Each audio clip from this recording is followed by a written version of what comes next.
नमस्कार, बहुत स्वागत है आपका। आप देख रहे हैं जीवी न्यूज, आपके साथ मैं सृष्टि मिश्रा। आज बात होगी, डिबेट में यही चर्चा होगी कि केरल स्टोरी को जो बैन किया था ममता बनर्जी की सरकार ने, अब बहुत बड़ी फटकार लगी सुप्रीम कोर्ट के द्वारा। सर, बहुत स्वागत आपका सबसे पहले डिबेट में। और आज बताइए कि किस तरीके से टिप्पणी की गई है। सुप्रीम कोर्ट में ये पूछा गया है कि आखिर बैन क्यों लगाया, जब हर जगह ये फिल्म जो है वो शांति से चल रही है, तो आखिर इसको बैन क्यों किया। राज्य सरकार को नोटिस जारी किया गया। सर, बहुत बड़ी फटकार लगी है, क्या कहेंगे?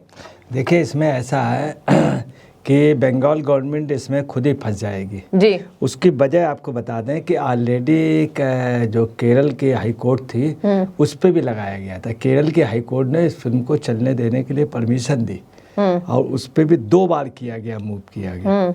बीच में भी काफ़ी डिस्टर्बेंस किया गया। जो इसके जो फिल्मों टाकीजों के वो है डिस्ट्रीब्यूटर, उनको भी बहुत बड़ी लॉबी लगी और कई कंट्रियों की लॉबी लगी, परंतु इसको फिल्म को रोकने के लिए तमाम पॉलिटिकल लोग लगे, सक्सेस नहीं हुए। बंगाल में जो हुए उसके पीछे कहानी दूसरी है। हकीकत है, आप अभी बहुत जल्द सुनेंगे, बहुत जल्द देखेंगे। बंगाल फाइल्स भी बन चुकी है लगभग, और बंगाल फाइल्स जल्द आने वाली है। दूसरे, इसका सबसे बड़ा जो इफेक्ट पड़ता है वो बंगाल में पड़ता, क्योंकि जो केरल में केस हैं वैसे बंगाल में, और बंगाल में बहुत ज़्यादा केस है। कुछ जिलों में जैसे मालदा है, तो मालदा में इतना ज़्यादा केस है इस तरह का कि पूछे नहीं।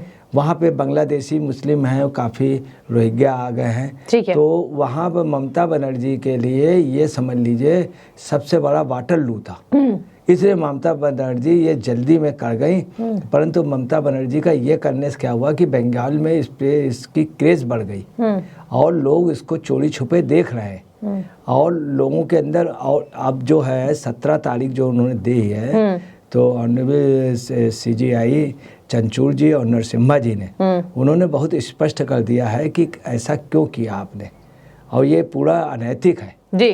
ठीक है। और दूसरी बात है, जब पूरा देश एक है, अभी कई डिसीजन भी ऐसे हुए और कल्चरल उस पर हो गया है कि कोई भी कल्चरल एक्टिविटीज़ है तो अब वो किसी स्टेट की नहीं है, वो दूसरे स्टेट में जाकर के कर सकते हो। खासतौर से प्रोत्साहन दिया गया है कि कल्चरल उसको वो मिले, तो एक राज्य से दूसरे राज्य में टैक्स भी वो हटा लिए गए, तमाम सुविधाएं दी जा रही। और फिल्म जगत का चूँकि ये सब ये कोरोना के काल में इसके पहले से बिल्कुल इंड की पोजीशन में आ गया। कोरोना में भी इंड हो गया था, उठ ही नहीं पा रहा था, उसके बदले बहुत बड़ी पूंजी चाहिए। इस समय ऑलरेडी हर राज्य प्रमोट कर रहे हैं। और जो ओवरसीज़ वगैरह में, ओवरसीज़ के कई वो हमारे यहाँ की जो फिल्में वगैरह हैं, तो जैसे हैदराबाद वाला वो परचेज़र है, इधर बॉम्बे का परचेज़र, इधर उसका इसका ईस्ट का ये बंगाल की तरफ का, तो इन सबको स्पेशली कहा गया था कि आप प्रमोट करेंगे कल्चरल उनको, टाकीजों फिल्मों को, और इन्होंने जस्ट उल्टा कर दिया। तो निश्चित तौर पे जब 17 तारीख को इन्हें बुलाया जाएगा तो इसमें ममता बनर्जी की हार होगी। बिल्कुल। अच्छा सर, ये बताइए कि देखिए, एक फिल्म बनाई जा रही है, उसको पसंद भी किया जा रहा है, सच्ची घटनाओं पर आधारित है, जैसा कि लगातार निर्माता दावे कर रहे हैं। अब सर ये बताइए कि इस फिल्म में ऐसी कौन सी राजनीति झलक गई ममता बनर्जी को, जिससे उन्हें लगा कि शायद से मैं ये मूवी दिखा दूं, इस फिल्म को दिखा दूं हमारे राज्य में, तो वोट बैंक खिसक जाएंगे? देखिए, ऐसा है कि ममता बनर्जी चूँकि टोटल पॉलिटिकल है, बिल्कुल, और पहले राजनीति का मतलब था राज करने की नीति। अब हो गया है, अब जो है कि राजनीति का मतलब हो गया अनैतिक नीतियों से किसी भी तरह से राज करना। ठीक है, अब ये हो गया है। तो ममता बनर्जी का मेन मतलब है, उनको जो मेन उनका है कि उनकी राजनीति चमकती रहे, उनका मुख्यमंत्री पद बना रहे। ये कल्चरल एक्टिविटीज़ और फुटबॉल, 2 चीज़ों के प्रोत्साहन में, गेम्स में इनका बहुत बड़ा नाम है, ये जानी भी इसीलिए।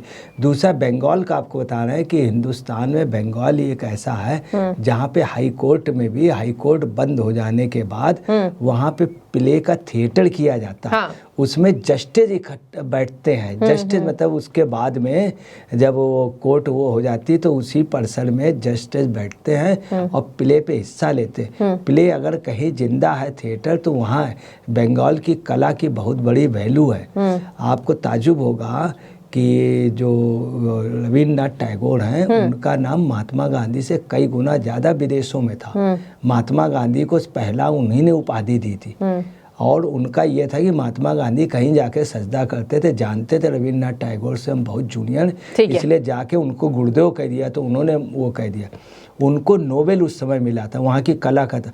दूसरी उनकी जो पोती थी तुरु दत्त, लड़की या पोती, उसको उस जमाने का सबसे बड़ा मिला था। इंडिया में वो पढ़ाई नहीं जाती जबकि विदेशों में पढ़ाई जाती है। दूसरी आपको बता रहे, बंगाल का जो नोबेल वहीं के मिले, जेसी बसु वहीं के थे जिन्होंने। और दूसरा जो इनमें पेड़ों में जीवन है, ये जीव हैं, ये खोज भी बंगाल के लोगों ने की थी। और अमर्त्य सेन को भी जो नोबेल मिला वहीं के थे। तो इंडिया में अगर सबसे ज़्यादा नोबेल देख लिया जाए कला क्षेत्र पे मिले हैं तो वहीं के लोगों को मिले। वहाँ पे कला पूंजी जाती है। नेहरू जी ने अपनी बेटी को वहाँ पढ़ने भेजा था शांति निकेतन, तो कुछ ना कुछ कला का है।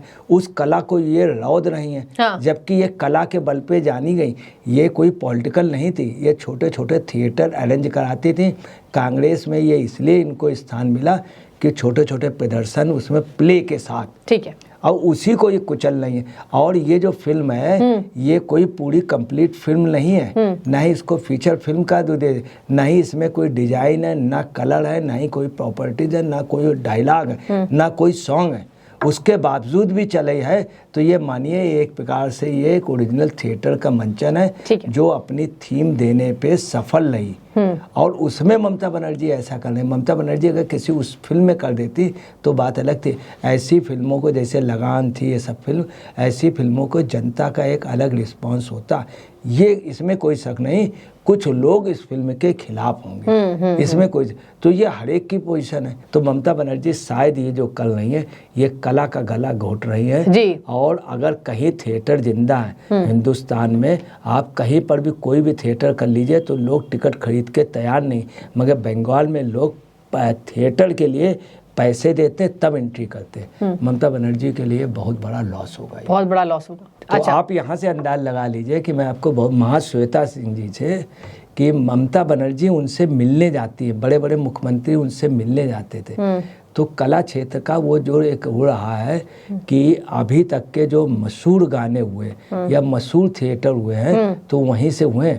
मोहम्मद अली जो बॉक्सर था बांग्लादेश का, जो वर्ल्ड में छाया रहा, वो बंगाल की वजह से जाना गया।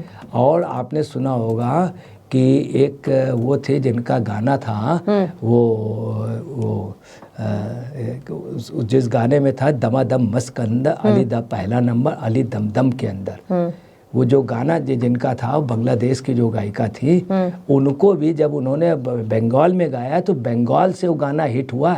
उस गाने ने किसी जमाने में 1 महीने पूरे दुनिया को हिला दिया था, कई 10 कंट्रियों को। दमादम मस्त के अंदर अली दा पहला नंबर अली दम दम के अंदर। तो जिस हीरोइन ने जिसने उसने गाया था, गायिका ने बांग्लादेश का, उसका मुझे अभी नाम नहीं याद आ रहा है। दूसरा, क्रिकेट के प्रति इतना वो है, आप यहाँ से अंदाज लगा लीजिए। एक विदेशी प्लेयर जब जाने लगा तो उसने, इंडिया की टीम थी तो वहाँ पर जब इंडिया के कैप्टन थे तो उसने कोई वैसा इशारा किया था तो बांग्लादेश की पब्लिक ने उसको बहुत बुरी हालत कर दी थी। इंटरनेशनल लेवल पे माफ़ी मांगनी पड़ी थी। ये पोजीशन है। आपने वो केस बहुत मशहूर रहा है, एक विदेशी कैप्टन जब जाने लगा था। दूसरी, बंगाल का कला क्षेत्र का जो इज्जत रही, सम्मान, वो सम्मान कोई नहीं पा पाया। बड़े बड़े जो है अभी जिसने लज्जा लिखी है तस्लीमा नसरीन ने, उनको बांग्लादेश में इज्जत नहीं मिली, इंटरनेशनल लेवल पे इज्जत नहीं मिली। बंगाल से उठी, बंगाल से उनकी लज्जा, ये सब हुए। तो ये अगर इन्होंने कला को कुचला तो बंगाल का ये रहा। बंगाल में ज्योति बसु का सिर्फ आने और रहने का यही कारण था कि ज्योति बसु कलाकारों को कला की इज्जत करते थे।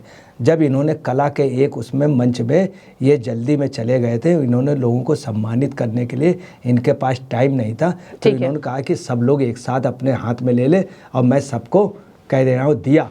तो वहाँ पे उन्होंने लिया नहीं था, तो उन्होंने कहा था कि आप भी गया। उसी के बाद ज्योति बसु वहाँ की राजनीति से ख़त्म हो गए। ये ममता बनर्जी को याद रखना पड़ेगा। कला वहाँ जीवित है, वहाँ की कला को अगर रौंदा, ये कला को रौंदना, तो ममता बनर्जी नेक्स्ट चुनाव पे हार जाएंगे। ठीक है, तो देखिए यहाँ पर लगातार कहा जा रहा है कि कलाकारों को कहीं ना कहीं कुचला जा रहा है। एक आप सरकार होने के नाते अगर आप गद्दी पर बैठे हैं तो बिना किसी तथ्य की आपने मूवी को बैन कर दिया और लगातार आपको बता दें इसको लेकर याचिका डाली गई थी और इसकी सुनवाई हो चुकी है। अगली सुनवाई 17 मई को होगी। अब देखने वाली बात होगी सर कि अगली सुनवाई में क्या फैसला आता है। फिलहाल आपको बहुत शुक्रिया डिबेट से जुड़ने के लिए। और राज्य सरकार को बहुत बड़ी फटकार लगी सुप्रीम कोर्ट से और पूछा गया बैन क्यों किया जब शांति से ये फिल्म हर जगह देखी जा रही है। तो बहुत तगड़ा झटका माना जा रहा है। अब देखने वाली बात होगी इस पर अगली सुनवाई में क्या फैसला आता है। बहुत शुक्रिया आपका SDV न्यूज से जुड़ने के लिए।